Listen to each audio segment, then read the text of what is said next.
That is how I met my wife. It started with a knock on the door of my basement apartment and a contract that felt heavier than a tombstone. She offered me $50,000, a number so absurd it sounded like a line from a bad movie, to be her husband. On paper, just for a year. I left the meeting with a check for half the amount in my pocket and a plain silver band on my finger that felt colder and more foreign than ice. Let me back up. My name is Leo. I'm 34 years old, and I'm a superintendent of a quiet, pre-war apartment building on a tree-lined street that most people hurried past on their way to somewhere more important. For the last 5 years, my world had been the size of that building. Boiler room, lobby, the 6 floors of apartments inhabited by people whose lives I only glimpsed in fragments. The mail they received, the garbage they threw out, the noises that filtered through their floors into my ceilings. I was a ghost in the machine, the man who made the hot water run and the radiators hiss, but I was not really a part of anyone's life. I preferred it that way. It was safer. My life hadn't always been this small. Before, there was my father. He was a horse trainer, a man with hands calloused from leather and a voice as gentle as a summer breeze. He smelled of hay and patience. He taught me how to fix things, not just engines and fences, but the things that were broken inside. His philosophy was simple, and he applied it to everything, from a spooked yearling to a grieving neighbor. You don't break a horse's spirit to earn its trust, son, he'd told me 100 times, his hand resting on my shoulder. You don't force it into a corner. You just stand still. You let it see you. You prove you're not a threat, that your hands are kind. People are the same. You earn their trust. You don't take it.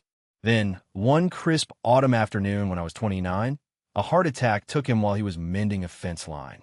Sudden, silent, final. And just like that, the world went quiet. The colors faded. The wanting, the striving, the caring, it all just switched off. I sold the farm, took the job at the building, and moved into the basement apartment. It suited me. It was a place for things that were out of sight. I was good at my job because it required observation, not interaction. I could tell by the sigh of a pipe if a gasket was about to go. I knew the groan of the elevator meant the bearings needed grease. I was competent, quiet, and completely, utterly alone. That was my state of being when Clara Thorne from apartment 4B knocked on my door. I knew of her, of course. She was the building's mystery. The other tenants whispered about her. They said she was cold, difficult, aloof. She never made eye contact in the elevator. She worked from home, some kind of graphic designer, and packages of art supplies and groceries were her only frequent visitors. I've been up to her apartment twice to fix things. Once for a dishwasher that was making a grinding noise, another time for a window that wouldn't latch. Both times, she'd stood in the doorway of another room, her arms crossed, her face a polite, impenetrable mask. She spoke in clipped, efficient sentences. It's the machine on the left. Thank you for your time. I saw the tension in her shoulders, the exhaustion under her eyes that her perfect posture couldn't hide. The world saw a difficult woman. I saw someone holding something together with sheer force of will. But I didn't think much of it. It wasn't my business. Nothing was my business anymore. Then came the knock. I opened the door, wiping grease from my hands onto a rag.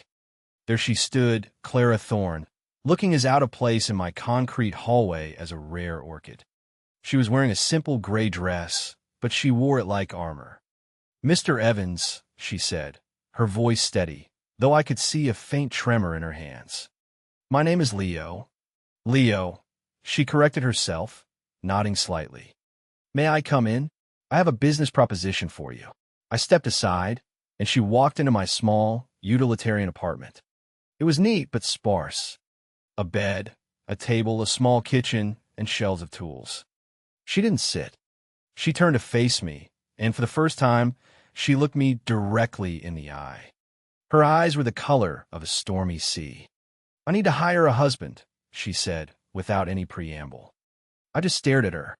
"And I believe you are the ideal candidate." She laid it all out with the precision of an engineer explaining a blueprint. It was a story of a predatory ex-boyfriend, a man named Julian Croft. He was wealthy, charming, and publicly beloved. Privately, he was a monster of control. They had been broken up for over a year, but he was still trying to exert influence over her life, and he had found the perfect lever, her younger sister, Sophie. Sophie was 16 and lived with Clara. She had a rare, aggressive autoimmune disease that required constant, specialized care and a sterile living environment. Clara was her legal guardian. Julian is petitioning the court for guardianship, Clara explained, her voice losing its business-like tone and cracking, just for a second. He's claiming I'm unstable, impulsive, an unfit guardian. He has a team of lawyers, and he's using his family's influence to paint a picture of me that isn't true. But it was more complicated than that. There was an inheritance, a trust fund from her grandmother, substantial enough to pay for an experimental treatment for Sophie in Switzerland. A treatment that was her sister's only real hope. The trust, however, had a ridiculous, archaic clause. It stipulated that the funds would only be released to her upon her entering into a stable, married home. Her grandmother, a woman from another era, believed marriage was the only true sign of maturity and stability. Julian knows about the clause, Clara said, her jaw tight. He's trying to run out the clock. If I can't access the money in the next 6 months, the clinic in Switzerland will give Sophie's spot to someone else. He thinks he can either force me back to him or take Sophie away and be seen as her savior. Either way, he wins. This was the secret she was carrying. This was the weight I saw on her shoulders. She wasn't a villain. She was a soldier in a war no one else could see. She was protecting her sister, sacrificing her reputation, her peace, her entire life, to keep her sister safe. Why me? I asked, my voice hoarse. Because you're invisible, she said, and it wasn't an insult. It was a statement of fact. You're quiet. You keep to yourself. You're reliable. You have no family to ask questions, no complicated social life. You are, for my purposes, a blank slate. No one would ever suspect you of being part of a scheme. They'd just see a quiet man who fell in love with a woman in his building. She slid a thick folder onto my small table. A contract, drawn up by a discreet lawyer. $50,000 for 1 year of my name. I opened it. It was all there. Clauses about public appearances. A shared backstory we would need to memorize. Rules of conduct. And then I saw it. Clause number 9.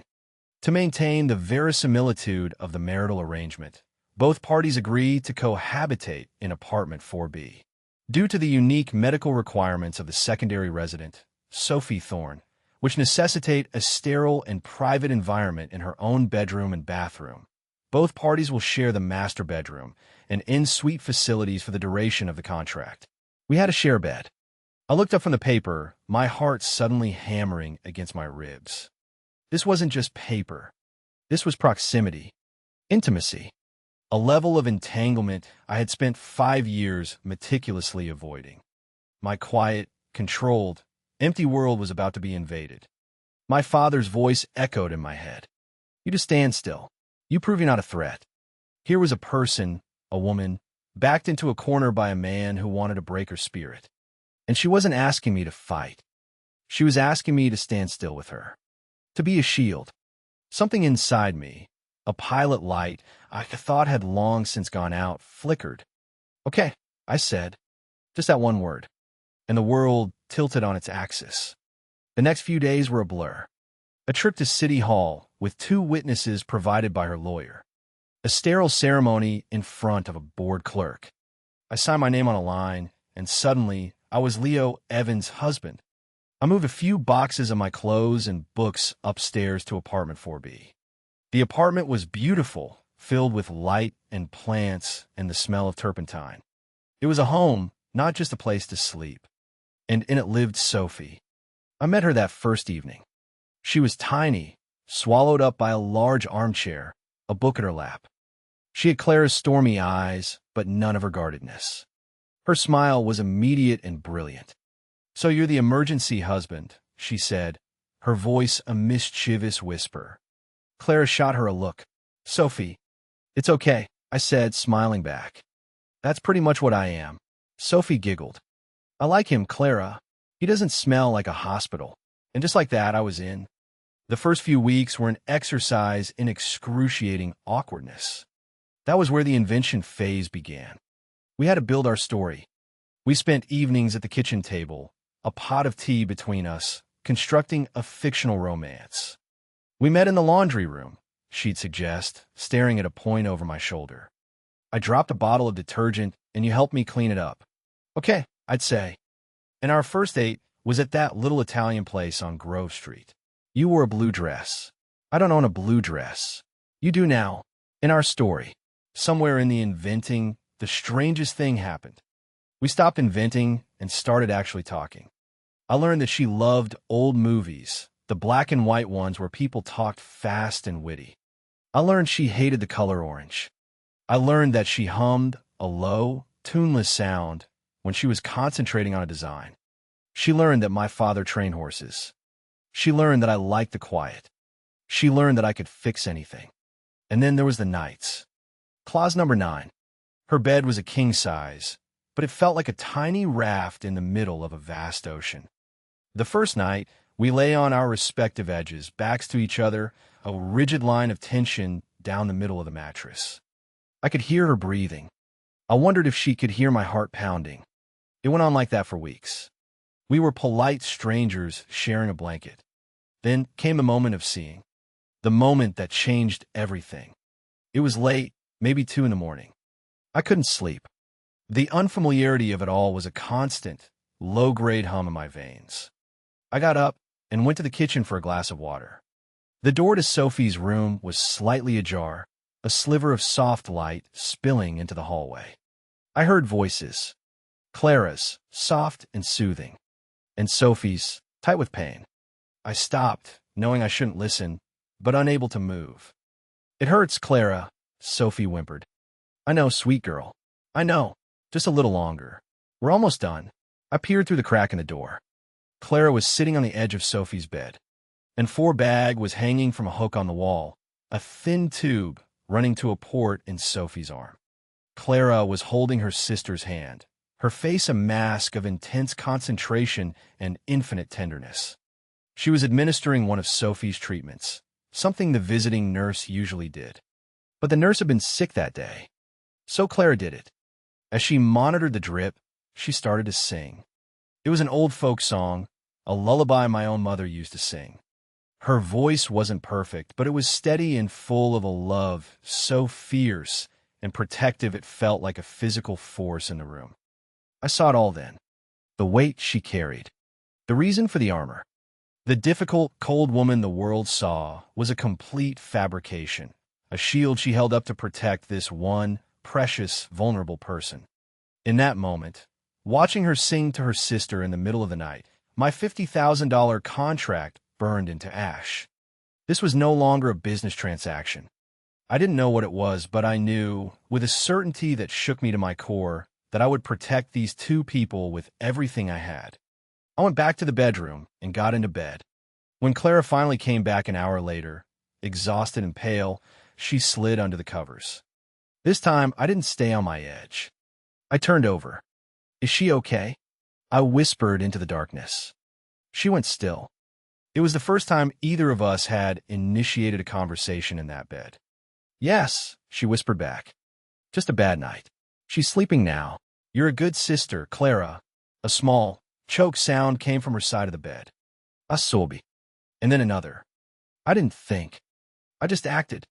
I reached across the divide between us and put my hand on her shoulder.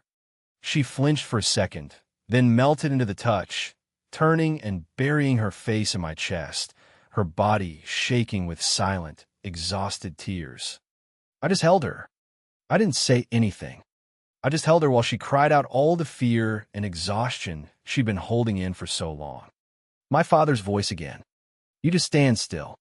In the darkness of that room, holding this fiercely brave woman, I felt a part of myself I thought was long dead flicker back to life.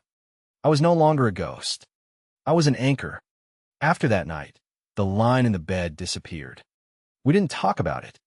We didn't have to. Something had shifted. The politeness was replaced by a quiet comfort. We started to exist in the same space, rather than just occupying it. And then Julian showed up. He appeared in the lobby one afternoon like a movie star, all perfect teeth and expensive cologne. He was exactly as Clara had described.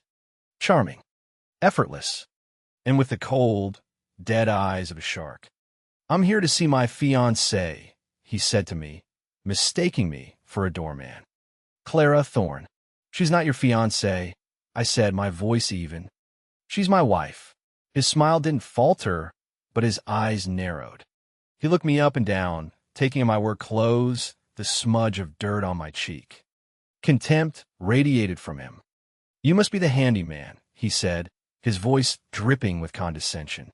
"This is a new level of performance art, even for Clara. How much is she paying you?" Clara came down then, having seen him from the window.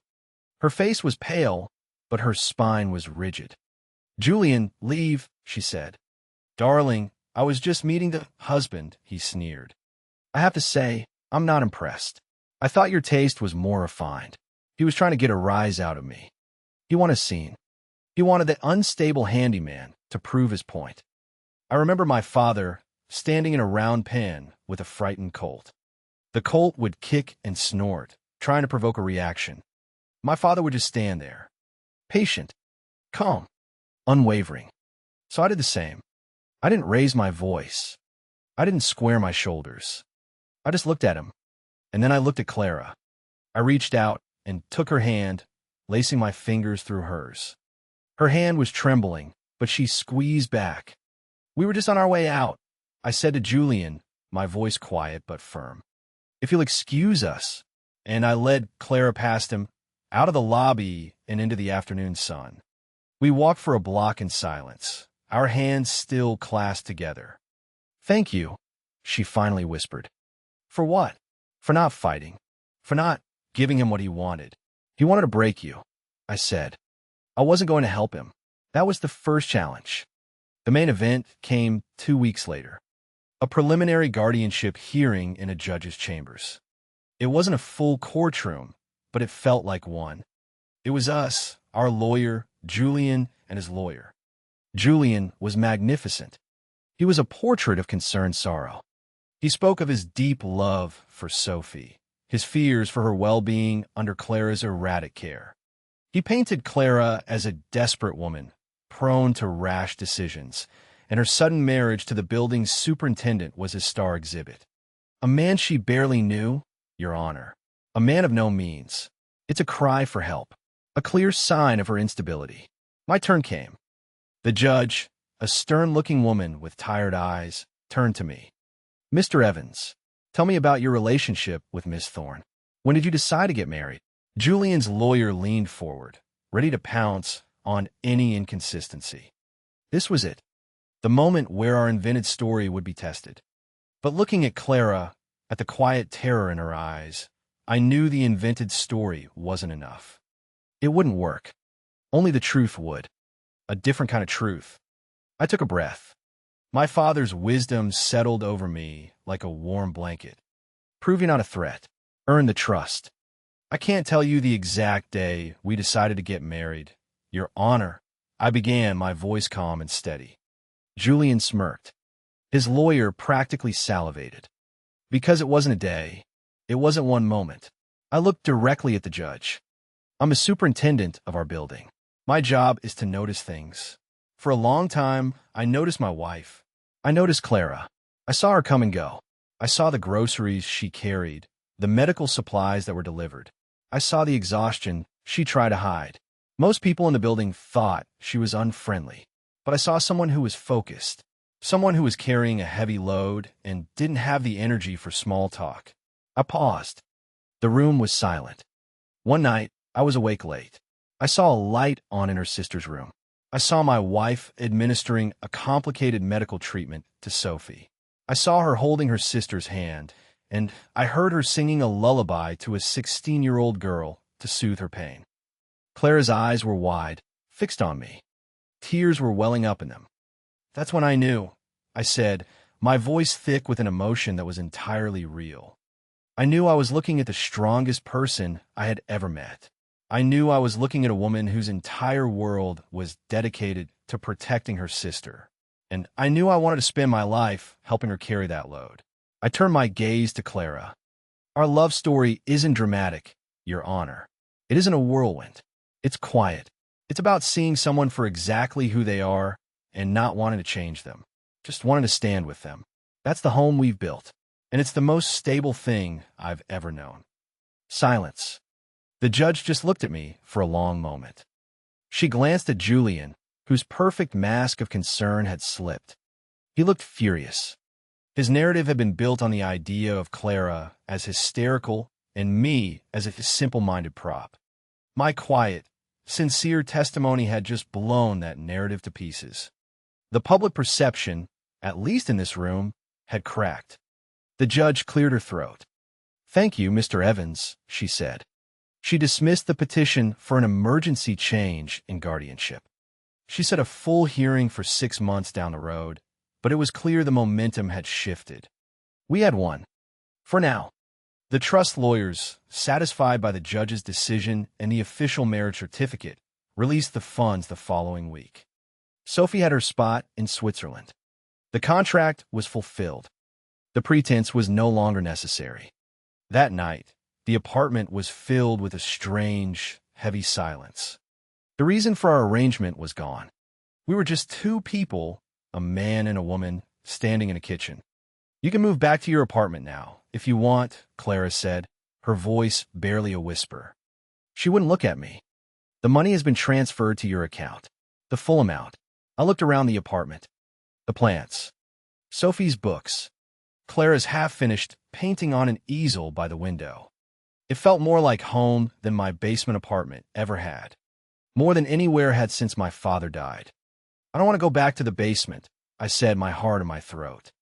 She finally looked at me, her stormy eyes filled with a terrifying vulnerability. "This isn't pretend for me anymore, Clara. It's not for me either," she whispered. And that was it.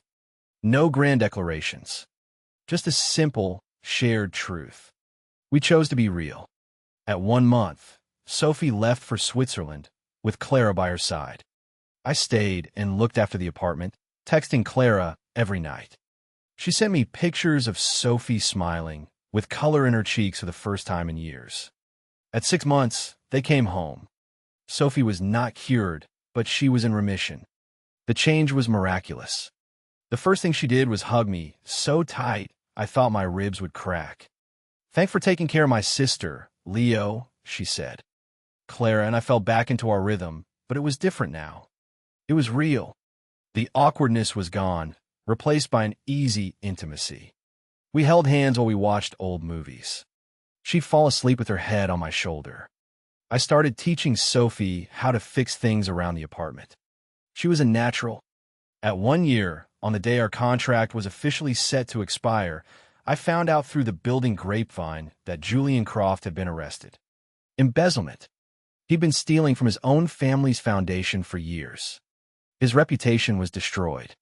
His charming facade had crumbled to dust, revealing the rotten core beneath. Clara was vindicated completely and publicly, without her ever having to lift a finger. That evening, I sat with her on the sofa. I took the plain silver band off my finger. The prop. I put on the table. Then I reached in my pocket and pulled out another ring. It was my father's wedding band. Simple, worn gold. The only thing of his I had kept. "The contract is over," I said, my voice shaking slightly. "But I don't want this to be over." I held out the ring. "Clara Thorne, will you be my wife? For real this time. No clauses. No expiration date." Tears streamed down her face, but she was smiling. A real, brilliant, unguarded smile. "Yes," she said. "Yes, Leo. Always." I signed that contract thinking I was doing her a favor. A quiet, competent man helping a woman in a desperate situation. I thought I was saving her. It took me a full year to understand the truth. She wasn't the one who needed saving. I was. I was a ghost. A man living in a basement, walled off from the world, convinced that feeling anything was too dangerous. I had stopped wanting anything. I had stopped living. Clara, with her fierce heart, and Sophie, With her brilliant smile, they didn't just let me into their apartment. They pulled me back into the light. They gave me a home. They saved me from my own isolation. It's funny how life works. Sometimes the grand gestures, the loud declarations, they aren't what matter. Sometimes it's the quiet things, the small acts of kindness, seeing the true worth of a person the rest of the world has written off. It all comes back to what my father taught me, standing in a dusty ring with a nervous horse. You don't break a spirit. You earn a trust. You just stand still, and you prove your hands are kind. You prove you're not a threat. That's how you find home.